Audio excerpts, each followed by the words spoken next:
The fake White House and the dumbest bill in America. This is Mark Fisher with Mark and the Millennials. And the millennial joining me today is, of course, Christopher Hopkins, our producer. Thank you for joining Mark and the Millennials. And this podcast is called The Fake White House. And we have the dumbest bill in America, which I'm sure is going to make you very upset for a variety of reasons. First up, before we get to the fake White House portion of this podcast, we have a really funny clip from you from Talladega. Talladega is in Alabama. And this year there was a Talladega 300, which I think is an abbreviated version of the usual Talladega 500 because of COVID.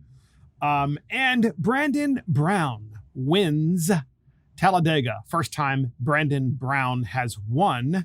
And first, an article before we go into why this is so funny. So all kinds of viral memes involving NASCAR driver Brandon Brown, a hilarious crowd chant, and an NBC reporter's dodgy hearing. Maybe it's dodgy. I'm not really sure if it is dodgy or if it's just actually intentional. Can't really tell. But on Saturday, American professional racing car driver Brandon Brown won his first ever NASCAR Xfinity Series. Yay, Brandon. The 28-year-old took the top spot driving a number 68 Chevrolet Camaro for Brandon Built Motorsports. That's pretty cool. Following the race, he did an interview with NBC, which is where things all went wrong, podcast listeners. And this is what is so funny about this. So an NBC reporter, Kelly Stavast, she interviews Brandon. He just wins the Talladega 300, the abbreviated version of Talladega 500 because of COVID. And this reporter from NBC, of course it's NBC, interviews Brandon. And in the background, you will hear the crowd chanting the same chant they're hearing all across America, okay, especially at football stadiums and so forth, college stadiums in particular. And listen to what the reporter says. And it's intentional, I'm convinced. It's either a really dumb reporter or just it's intentional. So here is the clip. Thank you to all of our partners. Oh my God, it's just such an unbelievable moment. Brandon, you also told me, as you can hear the chants from the crowd, let's go, Brandon. Brandon, you told me you were going to kind of hang back those first two stages and just watch and learn. What did you learn that helped you there in those closing laps? So that is just hysterical because you have all these people that are in Alabama. And by the way, there are plenty of NASCAR fans that are not from the South. They're from all over the country. It's a very, very wealthy and successful sport. But it happens to be held, obviously the Talladega 500 this year, the Talladega 300 happens to be held in Alabama. And there is Kelly Stavast, the NBC reporter, who clearly is interviewing Brandon after he just is so happy that he won. And you have in the background, everybody back, not just a few people, but everybody saying blank Joe Biden, F Joe Biden, the expletive. Again and again and again. And she goes, Brandon, that must be really good to hear them say, let's go, Brandon. And they're not saying, let's go, Brandon.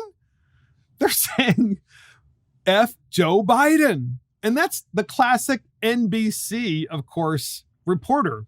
They only want to hear what they were taught to hear. They're programmed to only hear certain things because they're robots programmed to only talk a certain way about certain things. So I have to read this article. NBC reporter Kelly Stavast salvages embarrassing NASCAR interview with verbal dexterity. Yeah, sure. NBC NASCAR reporter Kelly Stavast is either hard of hearing or a very, very quick thinker. While interviewing driver Brandon Brown on Saturday at Talladega Super Speedway in Alabama after he won the first NASCAR Xfinity Series race, Stavast had to deal with an unruly crowd. No, she didn't. The crowd was back in the stands. It's just that there were so many people chanting. You could hear them as she was doing the interview. The crowd was not unruly to her or to anyone else. That's a lie. The racing fans, sensing the live cameras, broke into what's fast becoming a popular chant at college football games in the South and Midwest. The populist commentary involves President Joe Biden. Stavast bravely soldiered on despite the obvious disruption. I mean, disruption? These are people at a sport event chanting and really happy. They're having a good time. It's not a disruption. No one was hurt. No one was violent. As an emotional Brown struggled to be heard above the crowd's din, she interjected, "As you can hear the chants from the crowd, let's go Brandon." NASCAR officials initially posted the interview on Twitter, but later deleted it. No reason was given as to why when pressed by reporters. So NASCAR itself posted the interview and then deleted it. The anti-Biden chants have been increasingly heard at large public gatherings in the South and Midwest, including numerous football games and boxing matches and the Ryder Cup golf tournament. I mean, really, golf tournaments are the ultimate incivility, right? People just don't do those things. So it gives you a sense of the country and what they think about this president. Perhaps the gods were angry at the Alabama crowd's outbursts. Inclement weather has posted today scheduled NASCAR's Cup Series, blah, blah, blah, blah. So there you go. NASCAR decided to remove the tweet.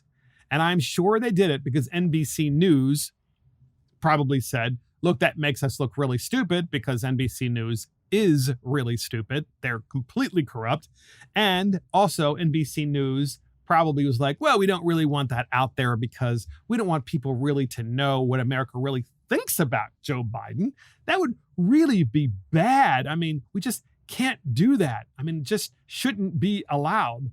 So this particular story was also picked up by the Washington Examiner, which was a lot more fair in its reporting. And I just think it's interesting, though, that NASCAR, which oversees and runs a very, very popular sport that is uniquely American, without question, uniquely American, and uniquely conservative, without question, decides, oh, no, we don't want you to see this tweet because we don't want you to know what people really think about Joe Biden and what America, the heartland, as well as the South thinks as well. So this podcast is called The Fake White House, intentionally because, believe it or not, podcast listeners, the Biden administration has a fake White House set up across the street. So there's a White House, right? There's also an old executive office building. It's next to the White House, and the old executive office building is the building that is used for White House staff, as well as that is where the vice president's office is officially right next to the White House, but clearly in a separate building that is not part of the White House. The White House is where the president's offices, his specific office, is supposed to be where he does his work. It's called the Oval Office, right? Well, that's usually where the president of the United States will do many press conferences, or he will talk to the media, or he will meet with really important people. Not this president. This president is the Truman Show presidency. He has a fake White House. It's a movie set that has been constructed across the street. So here in Fox News, it says the Truman Show presidency, Biden has been ridiculed for using a fake White House set. I don't remember any other president, podcast listeners, ever using a fake White House set. Why would that be necessary? Well, we're going to talk about that. Social media users shamed and mocked President Biden Wednesday after he spoke once again from a fake White House set that featured a digital monitor showing the Rose Garden in full bloom. The reason Biden uses this bizarre virtual set for televised meetings and not an actual room like the East Room, Cabinet, Oval Office, Roosevelt Room, Sitting Room, etc., is because it allows him to read a script directly from a face-on monitor without teleprompter glass that can be seen on camera. So teleprompters, of course, they're on either side of the person, and you can read them from one side to the other as you move from one side to the other, but that glass can be seen on camera. It's often reflected with lighting or you can just see it, if you have any kind of reasonably good eyes. And so what the White House has decided to do is to have a full face-on monitor, which is in front of the president, as if, he's just like talking to you extemporaneously. And they have this fake White House behind him because, well, let's talk about why in a minute. So Stephen Miller, he was in the Trump White House, says that, Biden is doing this because he needs this kind of counseling when he does press conferences and when he talks to the nation, because he's really being controlled. He's being controlled by, as far as I'm concerned, the Obama people. And Obama is controlling the Obama people, and the Obama people are controlling Joe Biden. So Charlie Spearing says the digital projection window of Biden's White House set shows flowers in bloom in the rose garden. And of course, the flowers are beautiful and perfect and perfectly in bloom. And obviously that's not happening. It's October. The set was constructed across the street from the actual White House in the Executive Office building. And so it's all fake.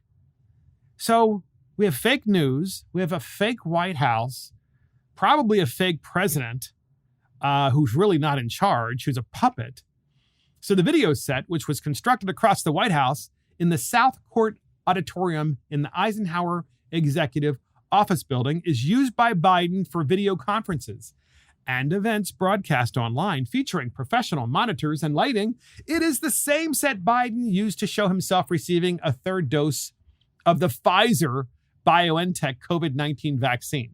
So Biden wasn't even in the Oval Office when he received the COVID-19 third dose. He was in a movie set. Do you not find that weird, podcast listeners? So Jack Posebek, I think that's how you say his name, I apologize. He says, it's the Truman Show presidency, which I think is pretty clever. And so it says also, do they not actually allow him in the White House? New Hampshire journalist Kimberly Morin wondered on Twitter. Also on Twitter, Trisha Mackey, is that a common thing? I saw pics of the set when he got the booster shot. I actually didn't believe it was real. So podcast listeners, when you have a movie set and you're the president of the United States, and instead of having things filmed inside the White House, which is the norm, and have them being extemporaneous and normal and real life kind of action, you have a movie set instead. You can fake things. There's no doubt about it. You can do all kinds of things. You can fake it and you can edit it because it's a movie set. That's the whole purpose. Biden messes up as he's reading his really advanced, face on glass as he's reading what he's supposed to be saying. He messes up. I bet you he messes up all the time. And they make him do a redo and they edit it and so forth because he isn't capable of being president. He's not really running the country. Barack Obama and Barack Obama's people are. So also on Twitter, Benny says, why does Joe Biden feel the need to use a fake White House set across the street from the actual White House? Abigail Marone, why did the White House build a literal game show set complete with fake windows? So weird. Yeah, that's right. It's like a game show. We should have a game show going on in the fake White House, It's the White House game, starring Pat Sajak. And we have David Marcus. Remember the Trump green screen scandal? Now Biden gives speeches on a set made of Legos, and nobody is remotely curious. President Biden, he tweets out, this afternoon, I held a meeting with business leaders on the need to raise the debt ceiling. Podcast listeners, you got to listen to this, okay? So this is Biden. He just tweeted this out a few days ago. President Biden, this afternoon, I held a meeting with business leaders on the need to raise the debt ceiling. We discussed the urgency of this moment and the devastating impact it could have on Americans' pocketbooks. So there's this picture in the President of the United States tweet, which clearly he didn't tweet it. We know that. The Obama staff tweeted it. And the president is socially distanced and all these phony little podiums, which are all exactly matching. And there are business leaders in this room. And guess what? It's a set.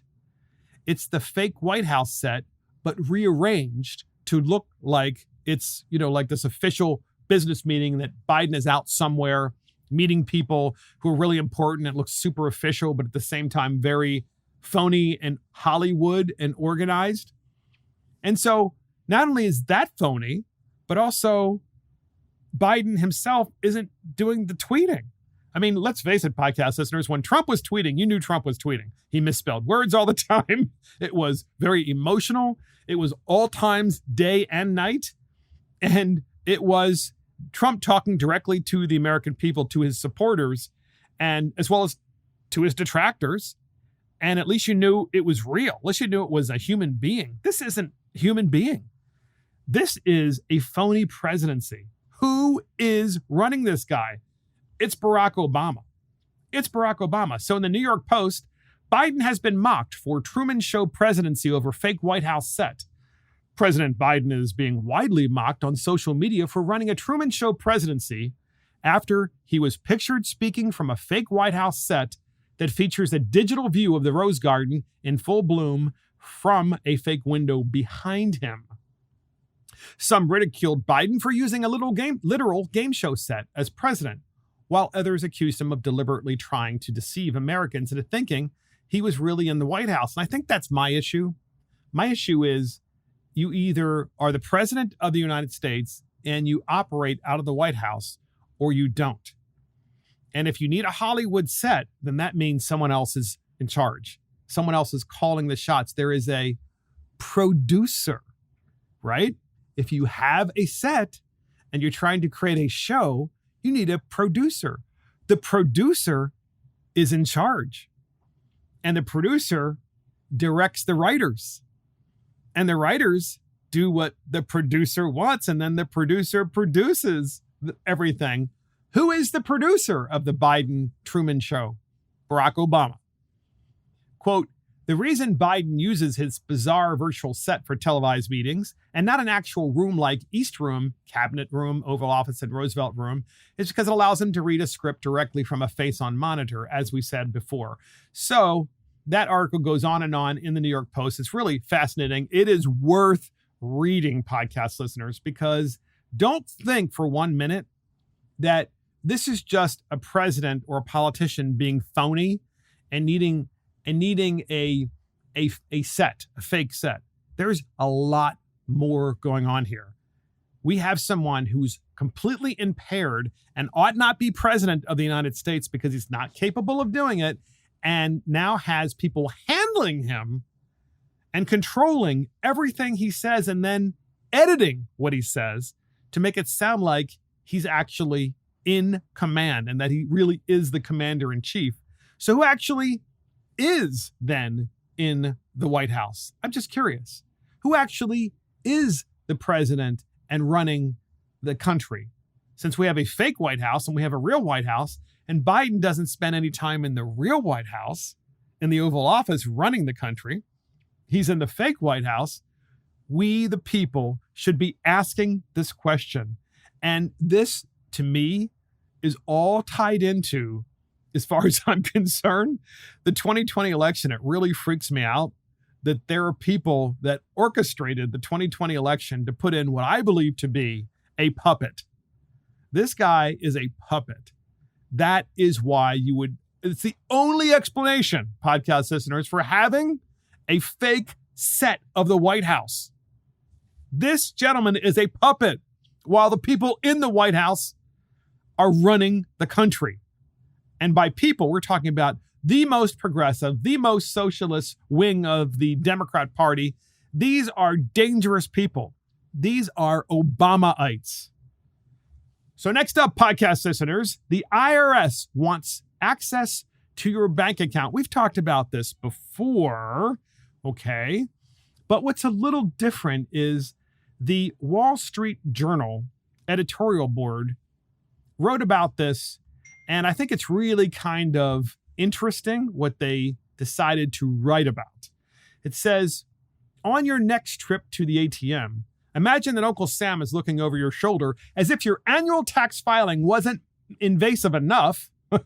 Yeah, Podcast listeners, when was the last time you filed your taxes? Probably the beginning of this year. If you're a self-employed person, you usually give yourself more time because your tax filings tend to be a lot more complicated for a variety of reasons.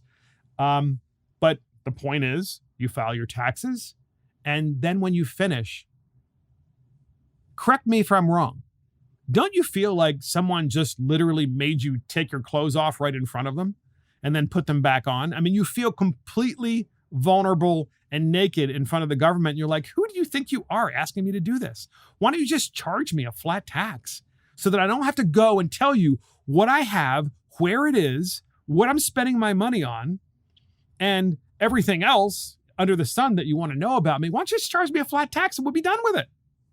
Right? I mean, fine. You get all the 1099s and all the people have given me money and all that stuff. That's fine. And then at the end of the day, you get your whatever the percentage is. Obviously, I think 10% is too much. So don't quote me on that. I'm just giving an example of how much easier it would be and how much time it would save. But when you're finished, you feel really, really weird and funny and raked over that a government has this power over you to examine every aspect of your life for the past 12 months. And then you say to yourself, there is a better way. I'm not suggesting the government doesn't need money to be funded. It does. I'm just suggesting that the government is out of freaking control. As if your annual tax filing wasn't invasive enough, the Biden administration would like to look at your checking account.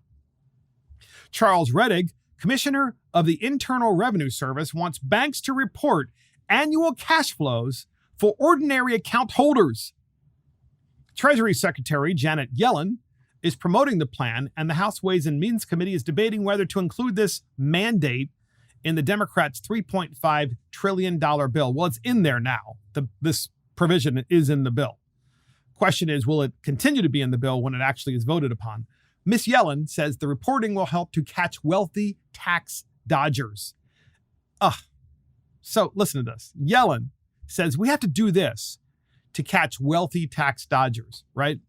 So this reminds me a little bit of how the Patriot Act has gone awry, right? We need the Patriot Act to look and listen to everybody's phones and look at everybody's records and watch everything they do so that we make sure that they're not the bad people, that they're not going to engage in terrorism.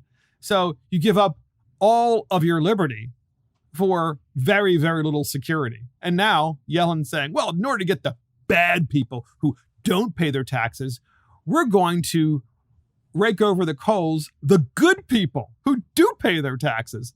I don't think so. That's a bad idea. And so she says, let me see. In a recent letter to the committee, Yellen said that the plan would reveal opaque income streams that disproportionately accrue to the top. I'm not sure what that means. Treasury and congressional Democrats hope taxpayers will report income more accurately if they know the feds have their account information. Yet the IRS plans to review every account above a $600 balance or with more than $600 of transactions in a year, which would be every single American. So every American with a job is going to get looked over. A group of 41 industry groups recently warned congressional leaders that the plan is not remotely targeted to detect major tax avoidance. It's also a privacy breach waiting to happen. You think? Not long ago, the confidential tax records of Jeff Bezos, Mike Bloomberg, and other wealthy Americans, by the way, Donald Trump too, were exposed to ProPublica. Whoever leaked or hacked those records committed a crime, but the IRS has revealed nothing from its promised investigation. Of course not. And so, podcast listeners, it doesn't matter to me how wealthy someone is, or how poor someone is, or how middle class someone is as it relates to the IRS. Because the IRS should never have your records released, ever. These are your tax records. It is against the law for this to happen. And this is why it makes no sense to be able to tell the IRS everything about you for the past year. And it's a big shakedown. And you send this massive document to them and they review it and say, okay, you're going to get a pass for this year. We're going to give you a pass. It's like, yeah, thanks a lot. Just give me a flat tax and then you don't get to see anything because you get a flat tax. And it's either right or it's wrong, and it's pretty easy to demonstrate. Pretty easy to demonstrate what your income is. And so I'm reading you this article today about how the IRS is trying to do this shakedown. And by the way, podcast listeners, the IRS is all for this. It's not just the Democrats who are for this. The bureaucracy of the IRS is all for this happening. They want this authority. They want all this extra money to be able to shake you down. And so I'm reading this article to you from the Wall Street Journal because there is a comment section at the end of each article in many newspapers, including the WSJ. And this particular article has 2011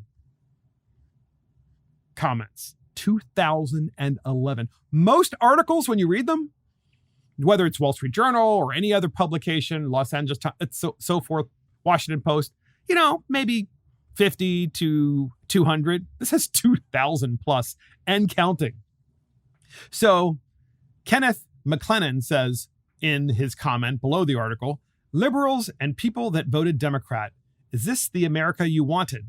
Can't wait to read the responses justifying this government intrusion into your lives. Think about the reasons Democrat socialists want this. Millionaires and billionaires will not be the ones affected by this socialist policy. And J.D. Free says, the way to lower the tax gap is to simplify the tax code. Oh, yeah. Simplifying the tax code would make perfect sense, J.D. Free, because if you simplify the tax code, then the government would no longer have one on over you because it would be very straightforward. Flat tax, done. See ya. Don't bother me again until next year when I got to pay another flat tax. Mary Ellen Vitrano. Outrageous idea, she says, beginning to feel like communist country. Soon cameras will be next, just like they do in China. Stop it now. E. David Barkley. The next knock you'll soon hear on your bathroom door as you take your daily constitution is the IRS wanting to ensure that you're not flushing away any taxable data. That's pretty good. And then I'm going to read the last one. Virginia Scanlon. This is really interesting, podcast listeners, which is one of the reasons I went into reading these comments. So Virginia Scanlon's comments on this issue, she says, many years ago, my parents were audited by the IRS. A family member was severely ill, and they must have taken a deduction for some of the horrendous medical bills they incurred. I remember an IRS agent sitting at the kitchen table going through our bills, receipts, and checks. He found nothing. He found nothing at all. At the conclusion of the audit, he said that he was sorry that my family was experiencing such hardship. My parents never underpaid their taxes during their entire lives. I will never forget this trauma. Distraught and exhausted parents trying to care for a very sick child while preparing for and enduring a visit by the IRS. Resist this outrageous proposal. Write to your congressman. And I think that really kind of sums up what so many Americans have had with the IRS. I'm not suggesting there are people out there that are tax cheats and people that are really bad and try to do everything they can to never, ever comply with laws. But the problem is that now we have laws that are so outrageous. And like this law, the $600 law that they want to pass, the Democrats, and that the IRS wants as well, that why would you want to comply with the law at all? Who do they think they are to be able to do this when there are other ways that are so much simpler?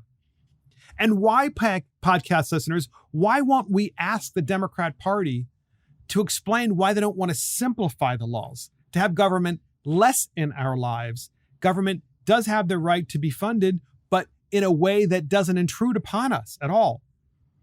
And they don't want to have that conversation. The Democrats don't want to have that conversation. And we have a real freedom problem in this country, and we definitely need to address it. And we need to defeat this proposal, but we need to never forget that there is a party in the United States of America that thinks that the government should become a surveillance state of every transaction that you have and should be able to reach into your bank account. And a government that can do that And a government that spends too much money is the same government that can reach in one day and say, well, we as the government is bankrupt. We're going to seize the money from your bank account. Seize the money. Chris, who is the producer of this podcast, he and I were just talking before the podcast about this very issue. When I ran the first time for office, okay, talk about government seizing the money and seizing your money. When I ran for the first time for this podcast, Barack Obama was president of the United States. And the individual that I was running against for the Maryland House of Delegates put a bill in and sponsored a bill that allowed the state to seize your gift card if you didn't use it in 1 year. So let's think about the times that we're in during the Obama years. We were in the throes of the Great Recession, right? The Great Recession was in full bloom. People lost jobs, huge unemployment, kind of like now. And except it was worse then. People losing their houses left and right. And people didn't have any money. They didn't have cash. Our country was in huge trouble. And you know who else was in huge trouble? The states. The states that were the blue states that spent and spent and borrowed and spent and spent and spent, like my state of Maryland. And the state of Maryland decided that it was going to look for ways of getting more money and squeezing more money out of its citizens who were already struggling and literally suffering during the Great Recession. And the person that I ran against, which is one of the reasons that motivated me to run, because government was so big and so out of control, the person that I ran against put a bill in or sponsored a bill that allowed the government to say, hey, you know that gift card that grandmom gave you? You know that gift card that your parents gave you? You know, the one to that restaurant or the one to Target or the one to Walmart, that gift card, you know. Well, if you don't use it in 1 year, the government deserves that money. The government's going to seize that money and literally take the gift card money right out of your wallet and take it and spend it. And I literally won an election on a number of issues, but that was the principal issue, which is a uniquely American principle. And that is that when we allow government to get too big and to spend too much money, it is coming after us. That government is coming after us for every dime that we have and trying to justify it accordingly. And that is exactly, podcast listeners, what the IRS is trying to do and the Democrat Party is trying to do. They are spending too much money, and now suddenly they care about you writing checks for $600 or you having $600 in your bank account. Another freedom issue, maybe not as serious, but it goes to government being, out of control. In New Jersey, there's Cake Liberation Day. Thought you'd appreciate this. I think it was a pretty funny story, but it goes to freedom. New Jersey has Cake Liberation Day, a victory in New Jersey for people who want to sell what they bake. Yeah, imagine that. In 49 states in America, people are free to bake cookies or cakes at home and then sell them at a local farmer's market. But not in New Jersey, where a home baker who tried that would face a fine up to $1,000. Until this week, by the way, I got to read that again. In New Jersey, the only state in the union where if you bake some cookies at home or a cake at home and you're really good at this and you want to try it out and just say, hey, I wonder if people will pay me for the baked goods that I make at home because I feel like I'm a pretty good cook. I'm a pretty good at bakery items. Well, in New Jersey, if you do that, you will have a fine of $1,000. Until this week, on Monday, the state's Department of Health in New Jersey published new rules that now allow people who bake from home to get a $100 cottage food license. You have to pay $100 to get the license to sell their goods to friends, neighbors, and other eager customers. Quote, I am beyond happy that New Jersey finally has a cottage food law and has caught up with the rest of the country, says Martha Rabello, a board member of the New Jersey Home Bakers Association. Her group was party to a lawsuit brought against the baking ban by the Institute for Justice. Heather RUSSINKO, was one of the 3 women who were also part of the lawsuits. Ms. RUSSINKO is a single mom, domestic abuse survivor, and home entrepreneur who hoped to sell her signature cake pops, sounds pretty good to me, to help pay for her son's college. Yeah, see? I mean, college is so expensive, you try to find ways to pay for it as a parent. And I think we're all kind of in the same boat. And so here's a mom, she's single, and she's really good at baking things, and cake pops are very, very popular now. And she makes them, and people want them and want to pay her for them. And she couldn't do it. She would get $1,000 fine, You're going to go into baking jail. The judge held the case in abeyance until the parties could work out a solution. Now they have. Gone are the old requirements intended to reduce competition for commercial bakers, such as a commercial-grade kitchen separate from a home kitchen.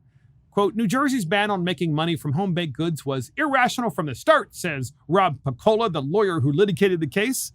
Quote, you are more likely to be struck by lightning than to get sick from eating someone's baked at home, or eating something baked at home. And so, podcast listeners, just because it tells you how stupid government can get, like the IRS stuff, and banning your ability to bake stuff at home and then sell it. And remember, New Jersey, it wasn't an issue of getting a license. You couldn't get a license. And now they finally changed that. Well, we do have a clip on this. It's very interesting to listen to, and it just gives you an idea of how out of control government can get if we let it. Here's the clip. Do you know New Jersey is the only state in the country where it is illegal to sell home-baked goods? That's right. It was illegal in Wisconsin. A judge threw it out, and now there's a lawsuit. A couple of moms in New Jersey saying, hold on a minute, we want the right to sell our baked goods that we make in our home kitchens. Allison Gormley has the full story. Allison, what do you got? Heather RUSSINKO of Franklin, New Jersey wants to bake her cakes and sell them too. The only problem is selling baked goods made in your home kitchen is currently illegal in New Jersey. Last week, Heather and others in the New Jersey Home Bakers Association filed a lawsuit against the state trying to get that rule reversed.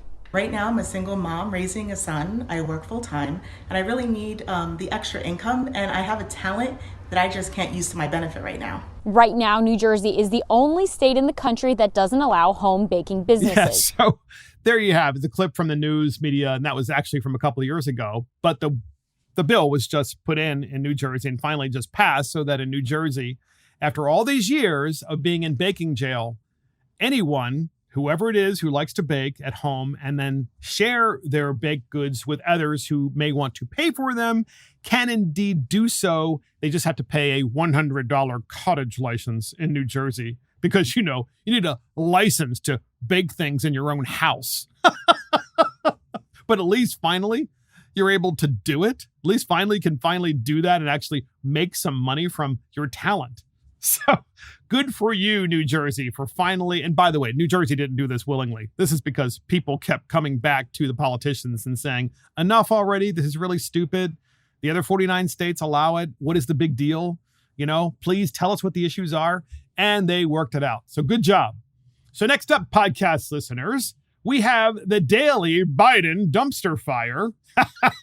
Definitely worth listening to this one. So good old Joe Biden was apparently in Michigan. Biden was in Michigan, and he committed a pair of gaffes while he was there this week as he promoted spending proposals that were going to be costing trillions of dollars that are currently stalled in Congress.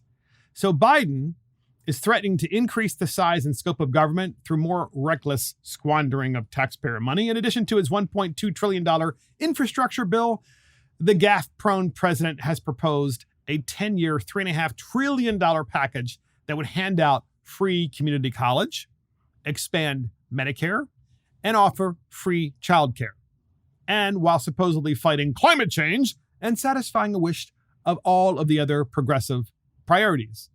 So Biden was, podcast listeners, outside, not a covered building, nothing like that. It was outside. And of course, he wasn't in his fake White House. He wasn't in the set. He was actually outside in Michigan, and he was giving a press conference about how important it is to have all of this infrastructure spending because, we need more spending in America because that's really the problem.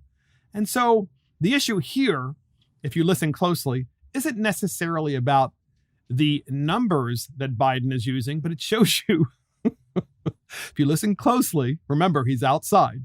Listen to what he says. We have that clip, and here it is. Here in your state, 7,300 miles of roads here in Michigan. I'll bet everyone in this room can tell me what the most dangerous intersection in this town or any town they live in and where it is. So as Biden, I bet everybody in this room can tell me. And he was outside. He was outside. And that's the problem when you do all of your press conferences and all of your phony photo ops inside a fake White House, or when you did it inside of your basement. Remember? First, he ran in a basement. He beat Donald Trump, allegedly, which we'll discuss in future podcasts. But allegedly, and I say allegedly, and I know I'm going to get in trouble for this, but look, I'm saying that there were lots of law changes. We're not going to go into that right now, but nonetheless, there's Biden. He runs an entire campaign out of his basement, which was a completely phony thing. And now he's running the entire U.S. government out of a phony White House set.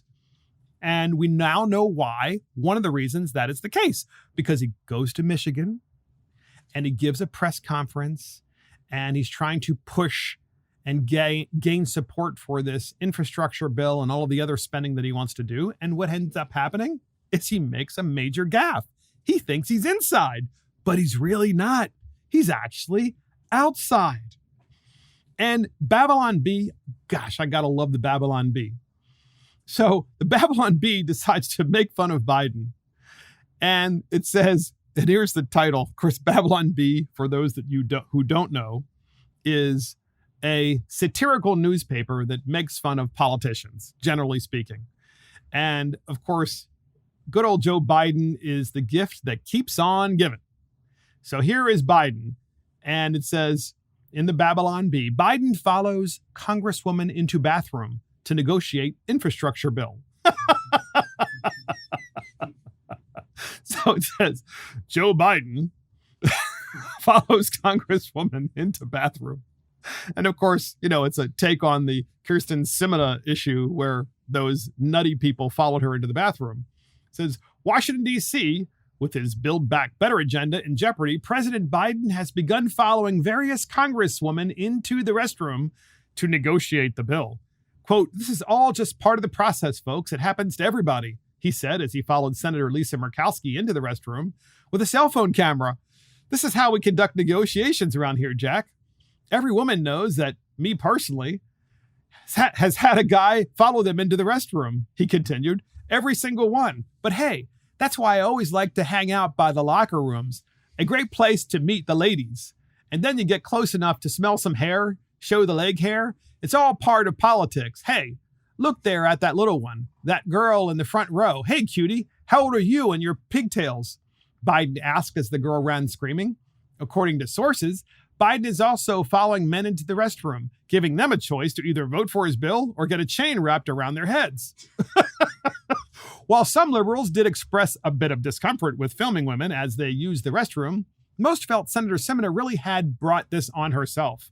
When questioned about Biden's practice of bathroom negotiations, Press Secretary Psaki responded, "Oh, that's classic Uncle Joe. Gotta love it. Toss your capitalist cookbooks aside." So anyway, that's pretty funny stuff. Way to go, Babylon Bee.